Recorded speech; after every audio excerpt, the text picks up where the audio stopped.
Anies memang ahlinya bermain kata-kata. Ya memang itulah satu-satunya keahliannya. Tapi bukan berarti Anies selalu menang dengan kata-katanya itu. Kita sudah jadi saksi sejarah soal air mengalir ke laut disebut Anies melawan Sunatullah. Kenyataannya ketika banjir, perkataan itu dia jilat lagi saat anak buahnya memompa air untuk dialirkan ke laut. Anies juga menyebut Tiongkok ketika ngeles soal patung bambu ratusan juta yang akhirnya jadi sampah. Dia bilang kalau pakai besi belinya dari Tiongkok, gitulah kira-kira. Kayaknya hebat gitu ya, bisa ngomong gitu. Padahal akhirnya diketawakan publik karena Anies justru memperlihatkan kebodohannya. Bukannya Tiongkok lebih dikenal sebagai negara tirai bambu? Bukannya ada perusahaan macam Krakatau Steel yang bisa menyediakan bahan logamnya? Nggak heran. Tidak lama sesudah itu Anies mendapatkan predikat gubernur terbodoh versi Google. Nah, kadang Anies juga berusaha bermain dengan simbol. Seperti halnya Presiden Jokowi. Seperti saat ia menghadiri rapat kerja nasional Partai Gerindra pada April tahun 2018 dengan memakai seragam dinasnya. Waktu itu bertepatan dengan resminya Prabowo menerima mandat untuk majunya pres. Lalu dalam bulan yang sama Anies mengizinkan Amin Rais berorasi di Balai Kota, yang isinya berusaha memojokkan Presiden Jokowi. Namun, Anies tidak pernah mengalahkan Jokowi dalam hal pemakaian simbol. Jadi bisa dibilang, Anies memang bisa memilih kata atau simbol, namun soal bermain catur Jokowi jagonya. Kalau Anies hebat, tidak mungkin pasangan Prabowo Sandi kalah di DKI Jakarta dalam Pilpres 2019 kan? Oke, kita ke masa sekarang. Semua tahu bahwa kepulangan Rizik akan dimanfaatkan Anies buat menaikkan citranya yang sudah sangat merosot. Baik di survei elektabilitas maupun di mata warga Jakarta. Itulah tujuan Anies ketika dia langsung mengunjungi Rizik setelah beberapa jam mendarat di tanah air. Enggak pakai lama, Anies langsung ke Petamburan. Pamer keakraban dan foto-foto bersama Rizik sambil mengacungkan jempol. Mengangkat Rizik sebagai simbol perlawanan terhadap pemerintahan Presiden Jokowi. Juga berusaha meninggikan citra Anies agar mencapai level Presiden Jokowi. Rizik kan sudah dengan tegas tidak mengakui pemerintahan Presiden Jokowi dan menyebutnya sebagai presiden ilegal. Anies sowan ke Rizik dan kasih jempol itu sama saja dengan mengiyakan Rizik kan. Gitu aja kok simbolnya, simple, dan diharapkan bisa menggetarkan istana. Yang ada, persepsi publik malah terbalik dari apa yang diharapkan oleh Anies. Anies jadi nampak sebagai seorang gubernur bodoh yang maunya diperbudak oleh seorang pelanggar hukum yang tidak mau mentaati protokol kesehatan karantina 14 hari.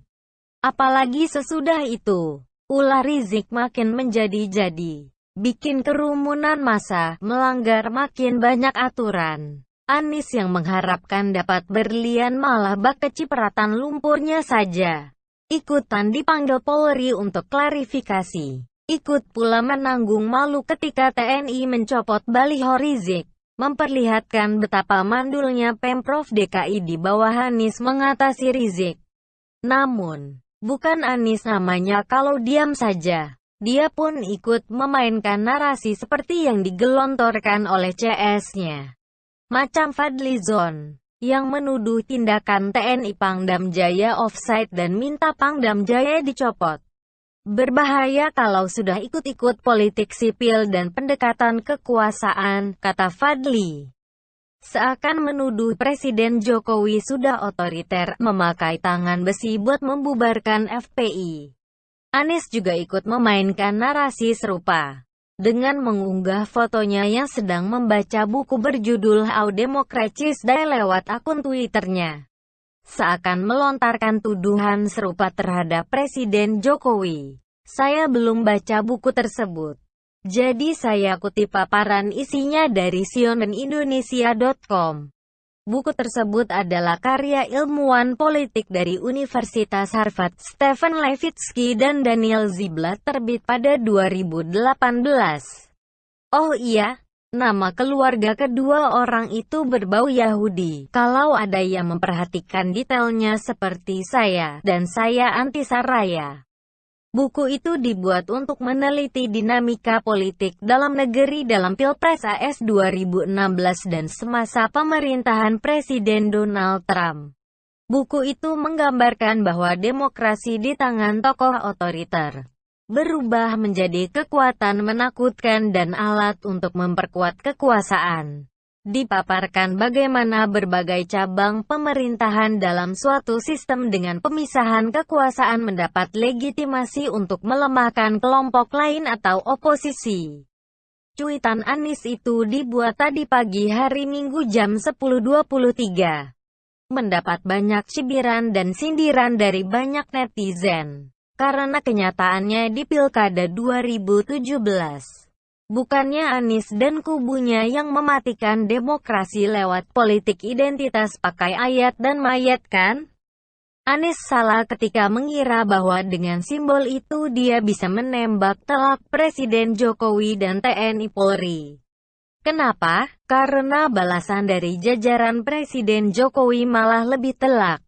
Entah memang disengaja atau tidak, namun apa yang dilakukan oleh Polri beberapa jam setelah cuitan Anies itu, lebih nendang dan nuampol ke Anies dan Rizik. Sekitar jam 15.19 waktu Indonesia Barat sore, 2 unit mobil water cannon milik Polri melakukan penyemprotan disinfektan di wilayah Petamburan, lokasi markas FPI. Dilansir Indonesia.com. Kendaraan itu terlihat bolak-balik di sepanjang jalan raya wilayah Petamburan. Wilayah itu nampak sepi, padahal sebelumnya selalu ramai. Tidak ada satupun anggota FPI yang terlihat di sana. Seakan Polri sedang menyemprot segala virus dan kotoran yang ada di sana. Seakan Polri sedang membersihkan wilayah itu dari ormas radikal yang suka petantang petenteng dan tidak mengakui pemerintahan yang sah. Seakan Anies juga ikutan basah kena semprot. Jokowi kok diajak main simbol? Ya kalahlah situ.